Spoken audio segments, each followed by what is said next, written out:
Hello, everybody, and welcome to the Commerce Show. Today, I'm really excited to receive Jake Karls, co-founder of MidDay Squares.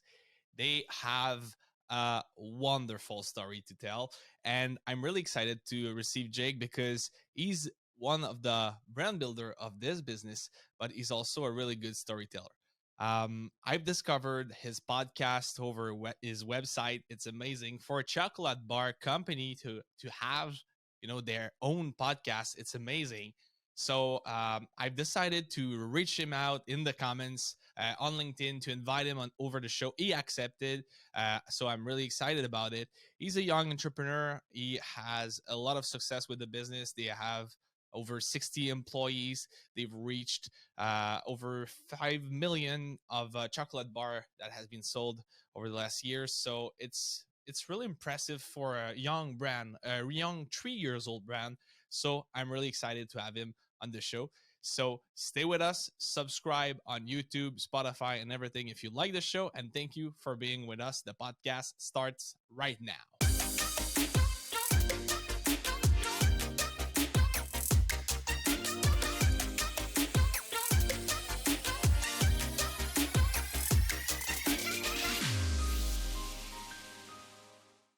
Hello, everybody, and welcome to the Commerce Show. Today, I'm with Jake Karls from MidDay Squares. Hello, Jake. How are you? What's up, Philip? I'm doing good, man. I just did a speaking at a high school. It was really hard because usually when I do speaking engagements about the business and just entrepreneurship and all that stuff, I usually do it with like either MBA students or like people in our industry. So it's an elderly population. Doing grade 7, 8, 9, 10 is quite hard of a crowd. So I just finished that. Nice. It was fun. It was fun. Did they were there for the chocolate bar or for the story? I like to say they come for they like the chocolate bar, but they stay for the story. So the story ends up keeping them in. But those type of intervention in high school and lower stage of age, it's really important for children to develop their knowledge of it's possible for you to start a business. It's possible for you to do things and change the world. And I think it starts at that age. So it's really amazing. But I get the fact that maybe you didn't had any tricky questions about what's your go-to-market strategy in the US and everything. But I guess they were amazed for sure. I know you're a talented guy and talented speaker, so I'm not worried that they had fun and really good chocolate bar. So I wanted to leave them with one thing. I wanted to leave them with go out there and be you, like be unapologetically yourself and make decisions not by judgment of others, but for what you actually want to do. And that was the big message I wanted them to relate, because at a young age, you know how important it is to not do what others think or your friends want to do or just your parents or this society. You got to try to do what you want to do and let that either fail or succeed. That's really amazing. That's a good thing that you're doing that and take of your really busy time, I guess, for the growth you have to do that. That's really cool. So I know you're a young entrepreneur. You're 28, I think, 29. 28 as of 2 weeks ago. Oh, nice. Really, really cool. Happy birthday and late. But so you've launched MidDay Squares a few years ago, 3 years actually. Would it be possible for you to explain to us a little bit about your background and how you became a snack bar entrepreneur? Yeah. My story's crazy. So for me, I went to university at Western University. It's in Southwest Ontario. It's London, Ontario. It's a fun school. It's like a party school, actually. And I studied to be an actuary, which is basically hardcore statistics and math. Yeah, so not me. I did it because I thought, everyone would think I'm cool if I got a cool paying job, or like I thought it would be like, bold to get that degree. Long story short, I ended up doing really bad in school, and I was really good at like other things, like throwing parties, like socializing, doing all the fun stuff. But I was able to gather people together and build that community and excitement. And when I was doing that, I never realized that was my skill set or my superpower, but I did realize that I loved it. And I hated everything about school at the time. I ended up getting my degree, but not in actuarial science. I dropped that and I went into financial economics, graduated. Then I started a business called Chase and Hunter, which is a clothing business that brought me back to college campuses because I wanted to party again. Basically, I would throw parties, Yeah. make it really cool, and then build a pop-up shop on campus and sell Okay. the actual clothing. And it was just college stuff. It was like sweaters, t-shirts, hats, crop tops, leggings, but with the logo Chase and Hunter, and everyone loved it. All of Canadian universities like Western, Queens, McGill, I think even did UDM. I can't remember all these schools. We ended up building all this hype and noise, and even the NFL heard about it. It was crazy. But what I was good at was creating the noise and storytelling, but operating the business, I was terrible. I was absolutely disastrous. I was losing money, but I didn't even know what I was doing, but I was having so much fun. Long story short, I closed that because my ex-girlfriend at the time broke up with me out of nowhere after 3.5 years. And I was kind of lost. I was like, yo, what do I do? I'm not going to go back to colleges and throw parties, live on fraternity beds and, live that crazy life. I have no purpose anymore.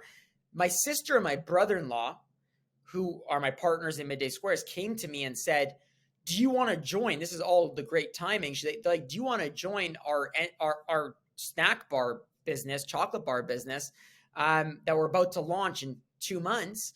Wow. And I was like, excuse my language. I was like, fuck no, because think about the industry. It's so saturated. You got many protein bars. You got so many chocolate bars. I was like to them, I love you both as entrepreneurs, but I ain't going to join you on this journey. I'm going to figure out my own stuff, maybe go work for another company, do all that excitement. But then they said to me, be the third co-founder, but all you got to do, your job is to be you. Just be you and make noise. So then I thought about it and I was like, I'm good at that. I get to finally do what I want, not have to worry about the operating stuff, all the accounting, the this, the that. I could just do the fun stuff that was fun to me and build noise. And I said, you know what? Screw it. I'm in. And I joined as the third partner and we launched in August 2018. Wow. And the rest is a story. That's amazing. Yeah. So just another question top of mind, because I saw that it was your sister. So how is it to be in business with family? So, what's interesting, and Philip, I love saying this because we didn't go into business because we're family members. We went into business because the three of us complement each other's skill sets. So, for example, I'm a high extrovert that really knows how to build community. My brother-in-law is a software engineer who understands data. He understands performance marketing to treat it like, data analysis, and rather on that end. He came from that space specifically. And my sister is an executor. So she actually built the factory, built the product, and knows how to get that done. So she's our current CEO, but none of us touch each other's stuff, which is really cool. So we also see a business therapist once a week to make sure that our partnership remains really strong. Not just as partners, but as family. That's I think it's really important. It's like to see a psychologist by yourself for yourself when you're in business, to have like a coach that maintain the good relation. That's amazing. And when you grow a business, it comes with good responsibility and good challenge. So I guess it's really important. That's amazing. Let's talk about the idea behind the product. So your sister and your brother-in-law had the idea of the product, and then you joined. Can you tell us why they decided to grow in that so crowded market? And then we'll jump into the next question, which will explain, I guess. Yeah, dude. So it all began with my sister. She was in fashion, and my brother-in-law had a software business in ad tech, and he loved chocolate so much. They both did, but he would eat it every single day. And I'm talking like chocolate that's not really good for you. So like the Kit Kats, the O'Henrys, the Tabarnak coffee crisps, like all those good little tasty bars from the big companies. And my sister said, I can make you an alternative to that chocolate, make it functional and use real ingredients. It will be dark chocolate and an indulgent, but you won't have to feel that crash of energy or that bloatedness. And she's like, there's no way I'm going to like it, but why not? So she made it for him, what we call the MidDay Square, but this was for fun in 2016. And then when he ended up selling out of his software business, he had a 2-year non-compete, so he couldn't go into the tech space. And he was reading a report from his cousin at Smucker's Corp that basically showed that real chocolate was growing at 44% year over year. So real chocolate is anything above 55% cocoa mass, darker chocolate made with cocoa butter, not palm kernel oil. And that vegan protein or plant proteins were growing at 36% year over year, probably higher now. But it all clicked in his head that, oh my God, yes, it looks so saturated from the outside, this bar industry, but if you make a baby of those two reports, it came together that Leslie, my sister, was actually making it. She was making a baby of a chocolate bar meets a protein bar, but gets rid of the junk that's in protein bar and stays on the chocolate side and being an indulgent. And it was a white space. And that's when they approached me, and I said, I gave him a no for 2 months, and then I gave him a yes. And August 2nd, I think, or August 22nd, I can't remember the exact date, 2018, we launched the actual company. Oh, that's amazing. And it's exactly the reflex I had like a few days ago when I realized that we were going to talk together. I was like, okay, I never tried the product, but I do realize that in my, daily lifestyle, I eat Reese, 3 pieces of Reese per day most of the time. It's the part of my fun, daily. So I went on your website, I saw the peanut butter one, and it's coming home. Yes, I want to replace it. I want to replace it with something that I will feel less crap to eat. Yeah, the truth. Well, Philip, the truth is we wanted to create an afternoon snack that basically at 2 p.m. when you crave that chocolate or sweets, we bring you this snack and it fills you up for 4 hours. So it gets you from that 2 p.m. to that 6 p.m. Makes sense. And no one was doing the afternoon. Everyone was focused on breakfast bars or protein or Dessert, post workouts. So we focused on the afternoon chocolate space. And would you say that it's the main point that differentiate your bars than versus all the others, or there's other things like glucids and like sugar in the bar and everything? So what's just so people understand well while listening to the podcast, because I'm not sure everyone knows already the brand. But three things. First off, we had to build our factory. So in a lot of the time in the food space, you actually co-pack your product. So another manufacturer, like that you third party, builds the product because they could scale it. For us, we went to 26 across North America, and 24 said they were unable to make it. The best bar manufacturers would say they can't make it because it's so complex. And then 2 said they would, but it would need a $3 million investment. So we just said, screw it. We're going to go build our own custom machinery and build a $3 to $4 million factory here in Montreal, Quebec. And the government of Quebec actually helped out a lot, which is really cool. They support entrepreneurship really well. That's number one. So to copy the product will take a lot of time at scale. Right now, we could produce 90,000 bars per day if we want to, which is a lot, which is about 70 million of revenue per year if at capacity.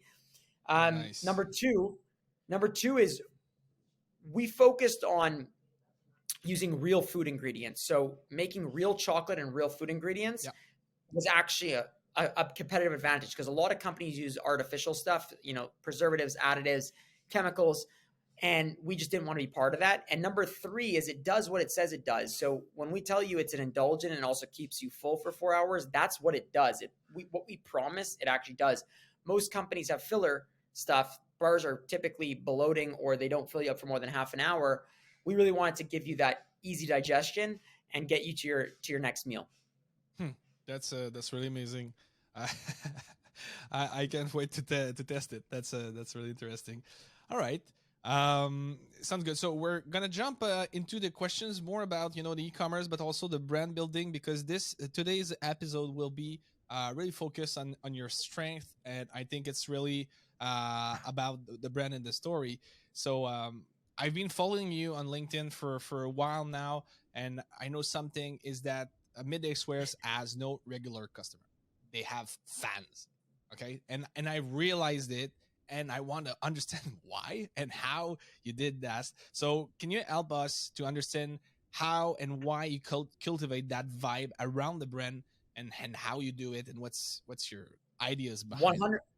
Very important this. So when we started, I realized that the supermarket, so if you go to IGA, Walmart, Sobeys, Metro, Provigo, Loblaws, there's 40,000 different SKUs in the grocery store, 40,000 different products. That's a lot of product on the shelf. Yeah.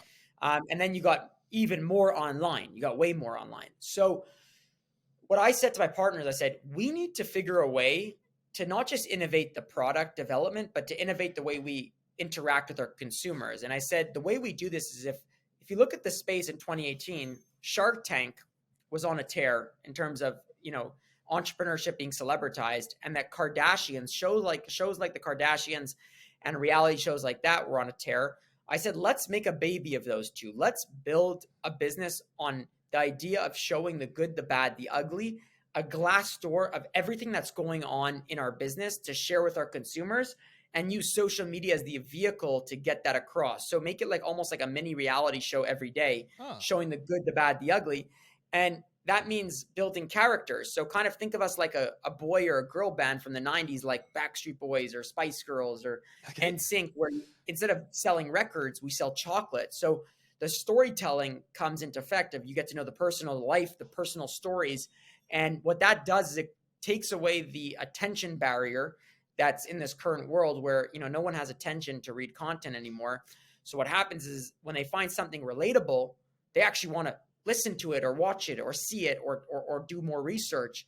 And that's what relatability did is we invested in a media company to be within our company and to just tell the story of how we build this business.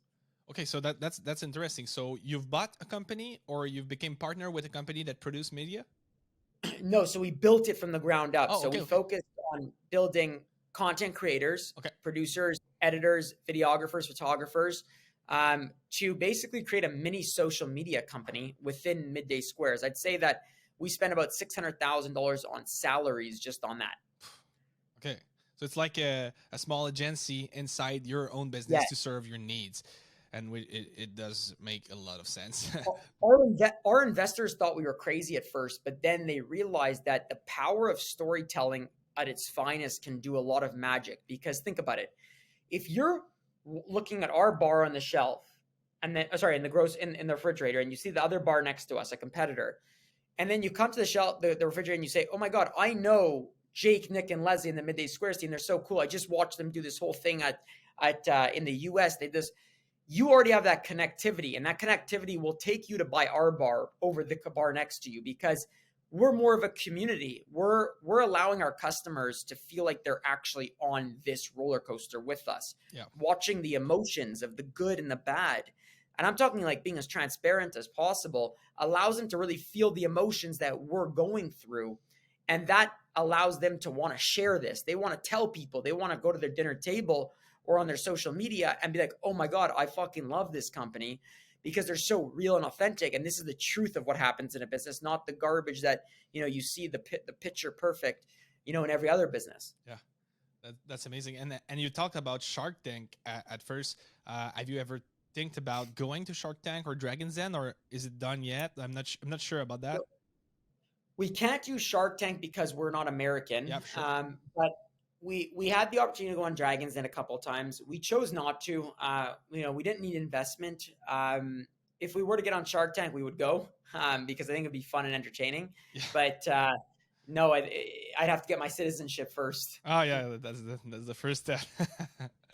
Yeah, that's amazing. And for the visibility that can bring you didn't want it, or how you see that? Because I'm surprised of your answer, to be honest. Yeah, no. So we haven't thought of it, to be honest with you. We really believe that it's tough. I don't even have an answer. I can't even give you an answer because I don't know what the right answer would be, because it's more like, I guess we would do it. I'm pretty sure we would. We don't need investment right now. We have the right investors that we want. Okay. So it would be a marketing play, I guess, but who knows? Yeah, it can have two sides at the end. Yeah. It can be also negative. So yeah, exactly. Yeah. All right. That's a good answer. Just if we go back a little bit in time, since the beginning of the pandemic, have you felt a change in your online business with the pandemic? And do you think customers have changed the way they buy online foods? We know that in Canada, Amazon Fresh is almost there. So are you expecting and have you seen changes in the way people buy your stuff? So beginning of the pandemic, March 2020, our retail sales, so not online, but our retail sales dropped 70% right off the bat because of priority of purchasing for, I like to call it, they were buying wartime brands, things that, I guess get you through a war, like peas and carrots and bread, like For sure. weird stuff, in my opinion. So we actually lost that. And what we did is we met, my two partners and I met, and we said, we need to go fucking on the offense right now and go really hard on taking our budget from retail and put it to online, because our online business was about 18% at the time, 20% maybe at most. And then now over the pandemic, we basically invested in a lot more Facebook, Instagram ads, also YouTube. And then we invested in influencers. So we actually did a lot more influencer work, and we figured out a key formula that works with the influencer, where they do these six stories of a review of the product, Okay. and then they do a swipe up, and it works. So we ended up jumping now to our business being 45% D2C, 55% retail. Wow. Okay. We grew 190% during the pandemic. Also, our team grew. We were 26 people. Now we're 60. I think what we did was we just went really hard when everyone was going on the defense. We went really hard on the offense, and we had everything built. We were so focused on physical retail before that we didn't give online the love that it deserved. And then now we actually want to bring it back down to like a 35% D2C, 65% wholesale over the next year. Amazon, we are top 5 bestseller in our category in Canada. In the US, we're about, I think, number 78, 80 Amazing. maybe. But I think the online grocery game has changed. I think people like buying online. Do I think it's going to be more than 20% of all purchasing? 25? No. I think people still like to go to the store. It's something about going to a grocery store. They feel like they want to pick their fresh produce. They want to do all that stuff. But I do think they're going to start buying some snacks more online rather than in grocery store. So we're learning how to, because we're a refrigerated product, we're learning how to work with some of these online programs to be able to ship our product last mile logistics wise. Of course. So it's going to be an interesting next 5 years in the online grocery space. Yeah. I guess you have to send the product with ice, or you send it just directly into corrugated box? Yeah, we send it with an insulated box with a reusable ice pack in the summer, and then nothing in the winter because it's cold enough outside here in Canada, especially. But Yes. yeah, here in Canada it's cold, but in the US when we ship to California, Florida, Texas, we really use reusable ice packs and stuff. So it keeps it cold. The bars could be out of the fridge for 5 days, but from a third party doing it and not us handling it, it makes us a little bit worried, because who knows how they're going to pack it, and then it comes melted, and then it's a whole problem. So it's going to be an interesting era for the fresh perishable stuff being shipped in the next 5 years. I'm curious to see how they do it. Yeah, lots of transformation coming up, like buying your fruits on Amazon and having it delivered. It's going to be something. I heard that Amazon Fresh has started to buy some grocery stores in Montreal to do some tests and start implementing the solution in Montreal. So I hope it will be released soon. I'm really excited. And I'm an Amazon enthusiast, if you don't know. So now you know. Well, we're going to be talking about Amazon a little bit later. But I want to get back to your influencer thing, because I haven't wrote any questions about it. So I would like to know, what is the formula you've discovered to make your product work? Because I guess there's a lot of education to be done to your customers, so they can be aware of, okay, this type of product is a new functional bar, a new functional snack bar that you can enjoy during the day.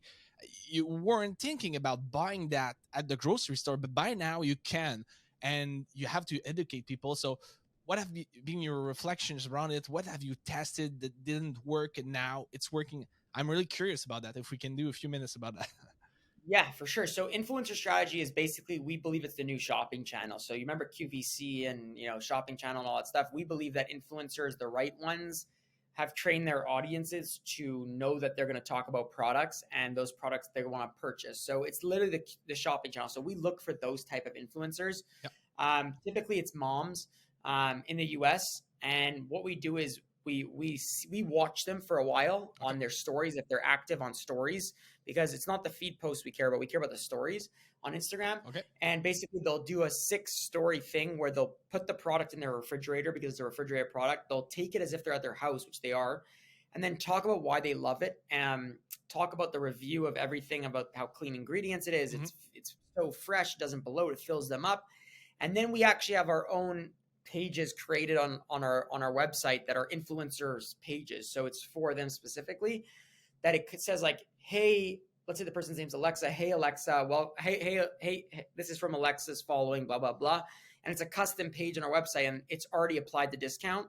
So then Okay. they get their discount. Yeah. So you And it have works. like a landing page to get the traffic out of, you know, the stories, and tell them, okay, you're from the story of that influencers, and welcome home, and this is why you should, you know, buy from us, and by Yeah. the way, your discount is already applied. So it's a specific funnel for that specific And, influencer. That's interesting.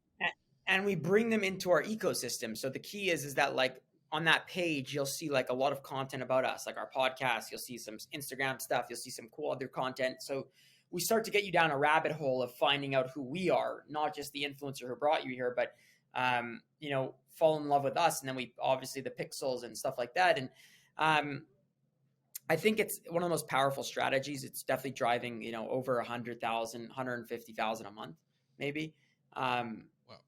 We're aiming for 150,000 this month. Last month it was between 75 and 100. It does a lot. They push a lot of volume. Like, you mean unique visitors or sales? Sales, dollar sales. Really interesting. That's really amazing. And are you targeting more micro or more nano or bigger influencers? Have you discovered a strategy that works? Because I'm pretty sure most of our audience are always asking themselves questions about which size of influencer would they have to reach. And after that, I have a question about TikTok.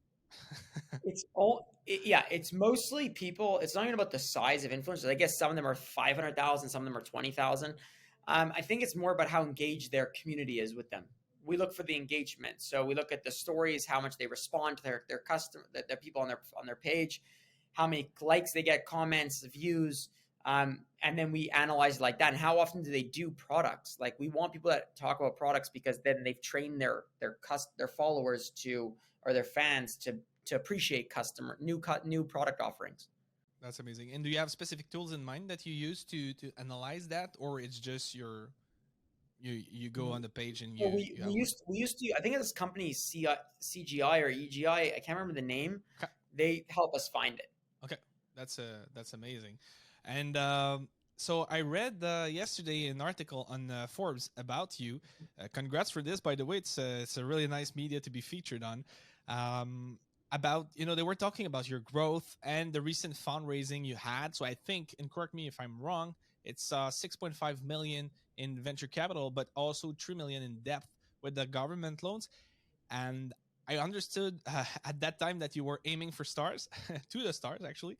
And can you tell us about, you know, why you've raised that amount of money and where you're heading with that amount of money? Yeah, so we raised about 6.5 million USD from venture capital, and then about 3.5 now from government debt. Okay. So over $10 million, and our idea is to grow at 100+% year over year for a very long time.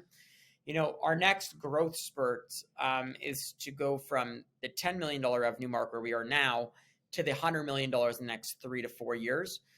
We have a clear path to doing it. We're about to do another financial raise to go get it in October-ish, September, which would be either a 10 or $15 million USD round of venture capital and private investment.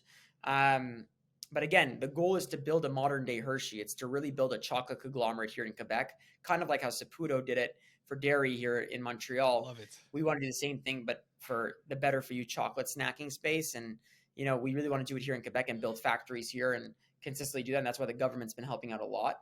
But yeah, we're reaching for the stars. And, you know, we're getting featured in the right publications, you know, Business Insider, Forbes, Food Navigator, Food Business News, BuzzFeed, Yahoo. I don't know, all those things. And for us, we never had a PR strategy. This is just us storytelling and them seeing it and being part of it and wanting to write about it. Oh, yeah. I was about to ask you that. Like, do you have any PR? So you have no PR strategy? You're just hustling and reaching out, or they've contacted you? So how the process to be featured in Forbes happened? Was it you reaching them, or they So reached to you? And no, so there's excuse me. So we had a journalist, sorry, a Forbes contributor. So he writes for Forbes. He loves our product. okay, He's been watching us for the last year and a bit. And then we got connected on LinkedIn. We chatted, and then he then was watching us very closely, and then he wanted to write a piece on us. And yeah, it happened that naturally. And then we did a whole interview, and it was great. And he wrote this whole thing. But usually we find that we either get reached out to, or we find the contributor or journalist on LinkedIn, and we send them our stories to see if they even want to talk about it. And it's been very successful. But for us, a lot of our traffic doesn't come from that. It comes from our organic content on social media, and also our paid ads that we do with influencers, and just paid ads on Facebook and Instagram. that's amazing. That's really interesting to see that. I know you have by now over 60 talents that work for MDS. Uh, would you say investing in branding and storytelling about MidDay Squares helped you recruiting those talents? Because I guess most of our listeners have a hard time right now to recruit staff. So do you think it helped you, and in which way? And have you experienced like applicants or new employees that told you, I really wanted to work here because of that, of your transparency, entrepreneurial story that I've discovered and everything. So would love to hear you about that. 100%. So that attracts talent. It attracts investors. It attracts buyers. It attracts employment. It attracts everything, because when you're telling the story, people know what they're seeing. They know the culture. They know what they're coming into. They know what the whole business is about. And it's very cool to be part of, right? Be part of this new way of communicating with the customer. When was the last time you saw a reality show from a business on how they're building it, and just creating content and communicating with the customer in such a unique way, especially in the food and beverage space? And it makes people want to be part of it. So we have a lot of applicants that reach out that are fans of MidDay Squares first, or customers first, and that come and want to work there. So we've been able to grab talent that way. Not to say that it is very hard to find the right people for the right jobs. Recruiting is really hard, especially at the VP level recruiting. So like when you're looking for executives, we use some recruiters now for that stuff. But I'm telling you that the brand story and the brand awareness of what we've created allows us to play on a field of like the big corps that are really cool. And it attracts talent, high level talent. Of course. And talking about your story and attracting talent, do you think the podcast was related to that? Because I've discovered you had a podcast, and amazing. Honestly, I love podcasts, and that's why you're here. So were you thinking about again building the brand while you decided to create a podcast, or it was outside of that? What were you thinking when you decided to launch a podcast? Yeah, so the podcast has definitely been a helper for our industry. A lot of entrepreneurs listen to it. A lot of people. It was actually our fastest growing platform. Oh, yeah. We haven't done an episode in a while because we've been so busy, but Yep. it was our fastest growing one because people were able to relate to it and loved it, and they really got to know deeply who we were and who the business was. And we didn't even talk always about MidDay Squares. We talked about like our perception on certain things and our opinions. And yeah, it definitely helps attract a numerous amount of talent because, again, it's another way for people to get to know us. And we actually tell the new employees that start with us, new team members, listen to the podcast before you come in, go read their Google reviews, because we really want them to get to know everything about the business before starting. And that podcast allows them to do like deep dives on big subjects that went down during the last couple of years. That's amazing. I will have to catch up on those. I think over 30 episodes by now. So 35. yeah, I'll have to catch up for sure. I read in the same article that I was talking earlier that you're looking to expand so Southern America, like North America, so US. I also saw that funny ad that you did with the transaction over with a plane. Like it looked like a drug deal, but with chocolate bars. So it was really really amazing. So nice one, by the way. Do you think you'll have to adapt your message, even your flavor, your brand image, to fit the U.S. market? And how has been the reaction so far? So That commercial was great, and we basically treat certain commercials like Super Bowl ads. They're very funny, and again, it comes back to the importance of storytelling and how relatability and creating an emotion for someone actually makes them want to purchase something. So we did that. That was really amazing. But for the US, we started with our following. Our social media following in the US was like 3-4% in December of 2020.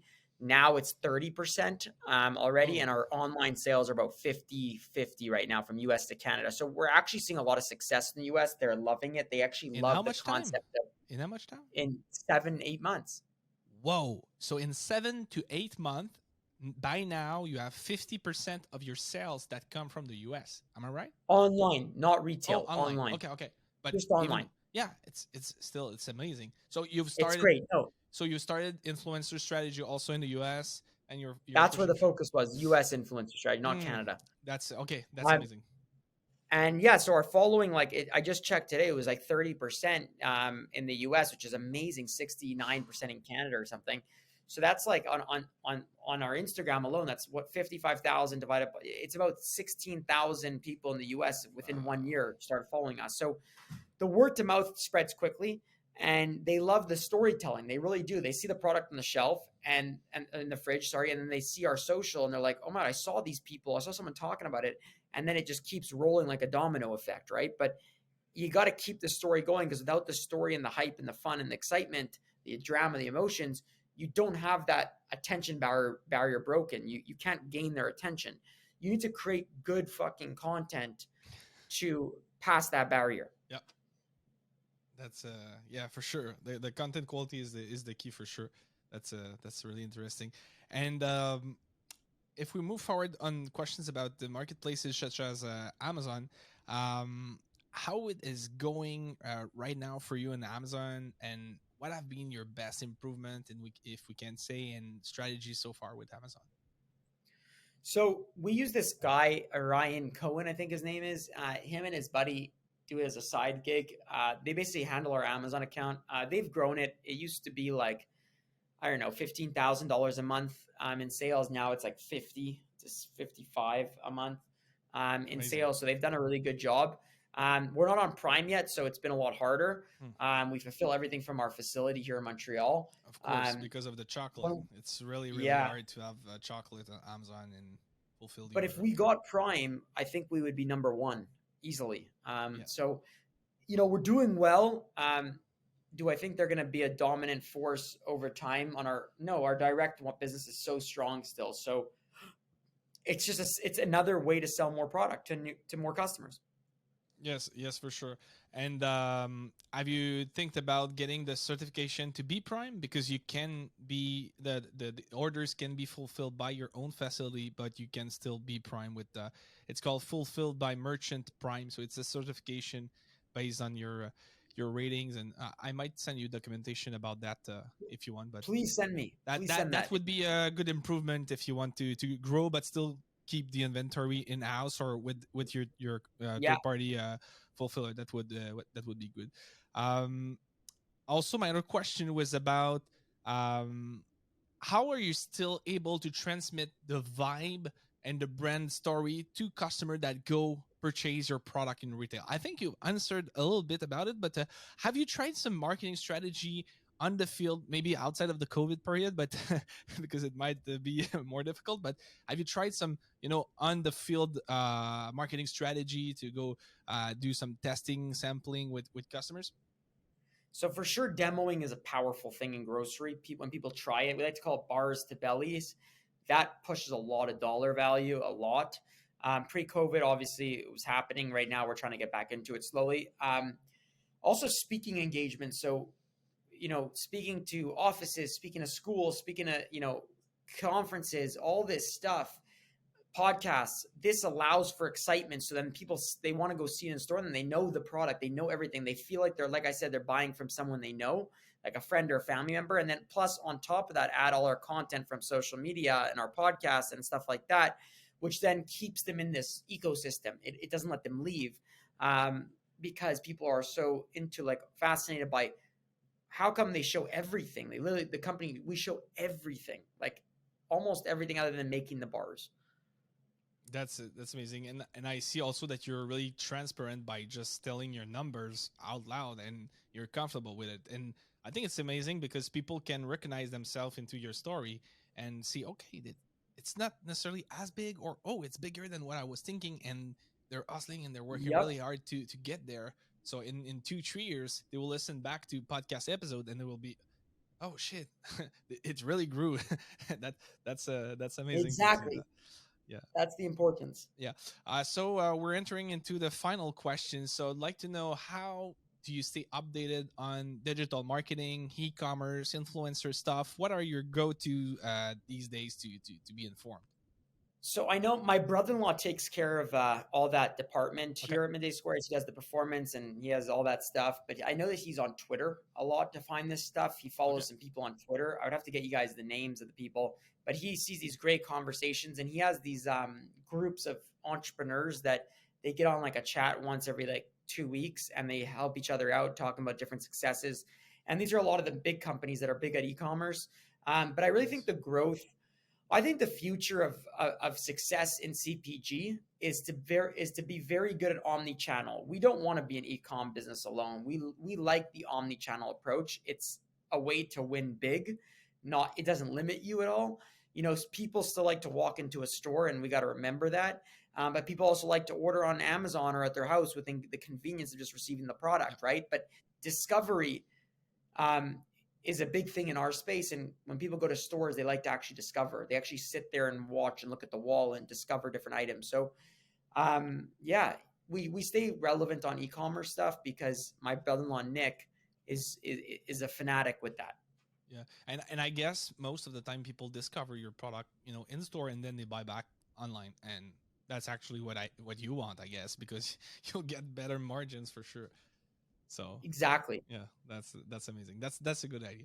And what what would be your best advice to give to someone that would like to start an ecom or a business like you? You said earlier that stay yourself and go full, in it. Do you have other things that come in mind? You have Get comfortable with being uncomfortable is number one. Put yourself in uncomfortable situations because that's where the greatness comes. That's yes, number one. Number two, um, tell a good story. Seriously. You obviously have to have a great product. That's number one in life. But make sure you have a great story because if you don't, it's almost impossible to relate or connect with the consumers today. It's too difficult, it's too hard. And I think that a lot of brands forget that marketing is not about promoting the product, but it's about um, relating to the customer because marketing, how many times can you tell someone this shirt is white? You can, only once you want to hear it. So in order to keep them in, other than having a great product, is to make them your megaphones. Make the average person a megaphone by creating a relatable thing. Because if you relate, they'll want to share it with someone. They'll want to share and talk about it. And that creates a mass number of growth on a domino level if done right. that's uh, that's amazing.